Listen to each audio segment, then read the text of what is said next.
Back from vacation. Bengal Genius, let's get right to it. Season 5 kicking off. When I think of how far we came since I've rebuilt the Cincinnati Bengals organization, from the tough decision letting Marvin Lewis go to hiring a Zach Taylor, the draft of Joe Burrow, on and on it goes. Another season, season 5. And this is going to be season 5, the Super Bowl year. So any minute now, I'm expecting the Bengals to re-sign Joe Burrow. The deal's going to happen, and it's going to be big, but there's some creative ways to do it. He deserves every goddamn dime. As far as I'm concerned, they could rename it the Cincinnati Burrows. And, to expect him to take less, it's going to be interesting because it sets the bar for the other contracts, right? So every other player in the NFL is going to be like, yo, Joe, don't be taking no discounts. But on the other hand, Joe might just be that kind of guy. It's like, hey, I only need like $470 million or something like that. But expect that deal to get done any day, and it's going to be well-deserved, well-deserved. Right now, the Bengals, the news of the week, they re-signed that long snapper Cal Adamitis. It's going to be interesting to see what happens with Clark Harris. I know that crafty, old-school vet. The guy's fresh. No one wants to see him have to go out with an injury like that. So I'd like to see him get a shot at least for one season. Just come on, man. And, hey, we learned last year. What the big lesson takeaway for me is that next year, number 1 seed has to be a priority. And that means every game is vital. Yes, Joe could go on, or the Bengals could go on the road and win anywhere, but god dang, that's hard to win Baltimore. And you think about the injuries along the way. If we would have had one more offensive lineman, would have made a difference. So the reason I say that is because we lost a long snapper week 1, which kind of cost us that game against the Steelers. So something to think about. Not many teams keep 2 long snappers, though, so that's going to be something to sort out. But I'd like to see Clark Harris get a chance to finish his career on top, is basically what I'm saying.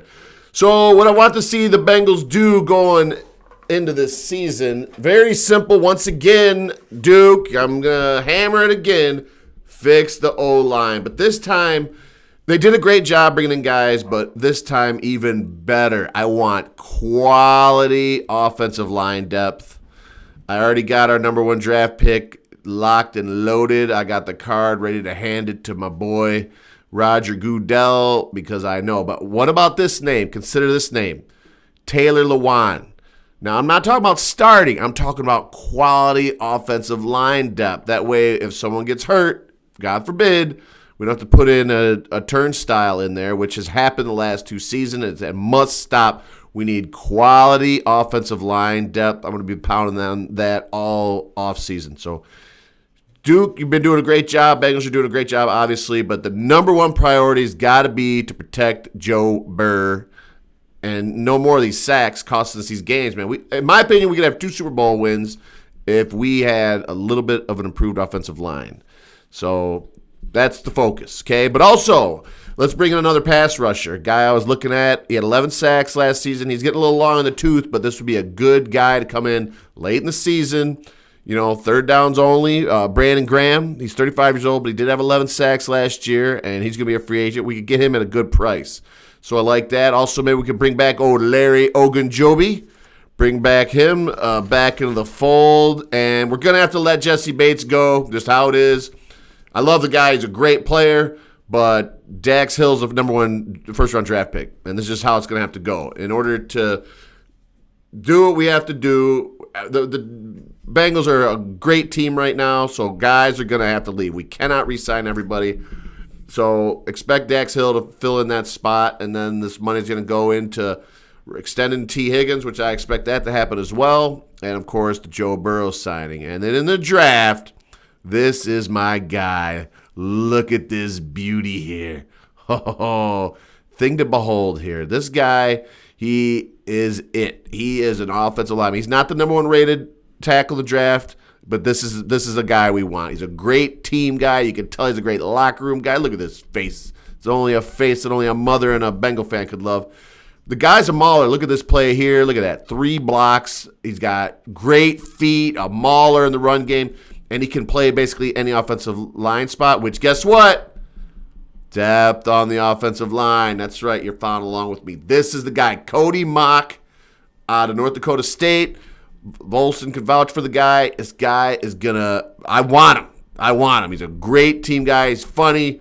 He would fit right in, and he looks like he eats glass. He looks like he eats lightning and is going to crap thunder. So there you go. That's the blueprint for a Super Bowl run season. Okay, so around the NFL, there's also some. So the big day coming up is obviously the scouting combine is next week, and then we'll get ready for free agency and all that kind of stuff. And so there's going to be some big signings coming and going. Historically, we'll let the guys test the free agent market, and then you want to win a Super Bowl, come back home, baby. Come to Papa, all right? So around the NFL, Lamar Jackson, it's the annual. Should they re-sign Lamar Jackson to a big deal? And sadly, or good, if they do it, I want them to do it, they can't. It's a horrible business decision. A doesn't have anything to do with B. The bottom line is he was a 62% thrower last season. The guy's a dynamic playmaker, but let's quit pretending that not winning playoff games doesn't matter. Of course it matters. That's what it's all about. And a running quarterback, because the defenses are very big, fast, and mean, they are trying to kill you and hurt you. So he can't be a freak like Lamar Jackson is when it comes to running the ball and expect to last a trillion years. I mean, the injuries are going to start adding up. Once them toes, knees, and ankles start going, that's it, man. So can he be a drop-back passer? More importantly, do you want to give the guy $350 million to do it? Whatever. Good luck to you. But this whole debate, it's a silly discussion. But the signing of Deshaun Watson was stupid, and that's what the Cleveland Browns do. But you can't, if you're a team, you can't just be like, well, they did something stupid, so let's do something stupid. So bad decision, all right? Poor Tua Tagovailoa. To me, it's a sad story, honestly. They're talking about him going to practice judo to try to help him with these falls. The problem is, guys, in judo, someone's not coming out of a closet and drilling you in the back who weighs 280 pounds. Okay? You can't just – it's silly. You're not even expecting it. You get blasted in the back. Your head's hitting the ground. There's no judo roll for that. Get out of here. It's stupid. This is the only hope for my boy here, right here. This is it.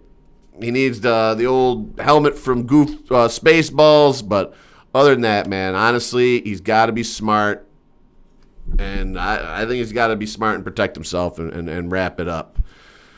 Aaron Rodgers, big news. He is out of the darkness this week, and this reminds me of something, and it's going to give you the answer. The answer's right in front of us. Rodgers is a worldly guy. He's well-read, but I know he knows a thing about movies too, okay? So I was thinking about this. He's going basically into solitary confinement. So what movies did they have solitary confinement? Of course, there's Cool Hand Luke. Cool Hand Luke here, all right? And, of course, Shawshank Redemption. I remember that? Climbed through the sewer of poop to get out, which might be Green Bay right now. But the moral is that after they got out of solitary confinement, they were all about leaving. So Aaron Rodgers is going to leave the Green Bay. That is my prediction based upon what solitary confinement does to you. And this is, I haven't put a ton of scientific hours in this, but I'm the Bengal genius, baby. I don't got to do stuff like that. So that's it. Is that it for my NFL talk? Yeah. So yeah, that's it, baby. So, like I said, welcome back for another fantastic season of the Bengal Genius Show. Hooday, be sure to watch, be sure to subscribe. I'll talk to you soon. Y'all need to start tuning in to the YouTube channel, The Bengals Genius Show.